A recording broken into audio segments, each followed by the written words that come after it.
Salam dəyərli izləyicilər, fevral ayının 12-sinə olan hava məlumatını diqqətinizə çatdırıram. Zəhmət olmasa YouTube kanalımıza abunə olub digər vacib xəbərləri də izləyə bilərsiniz.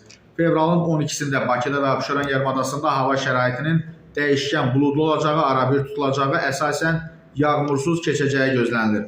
Lakin gecə bəzi şəhər ətrafı ərazilərdə hava şəraitinin az çiskinli olacağı ehtimalı var.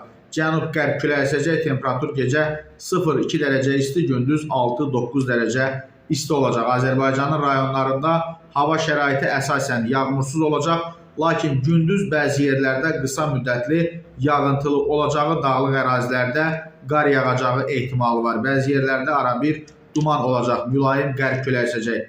Temperatur gecə 3 dərəcə şaxtadan 2 dərəcəyə dək isti, gündüz 7-12 dərəcə isti. Dağlarda gecə 5-10 dərəcə şaxta, yüksək dağlıq ərazilərdə 10-15 dərəcə şaxta, gündüz 0-5 dərəcə şaxta olacaq. Gecə və səhər bəzi dağlıq və dağətəyi rayonlarda yolların buz bağlayacağı ehtimalı var.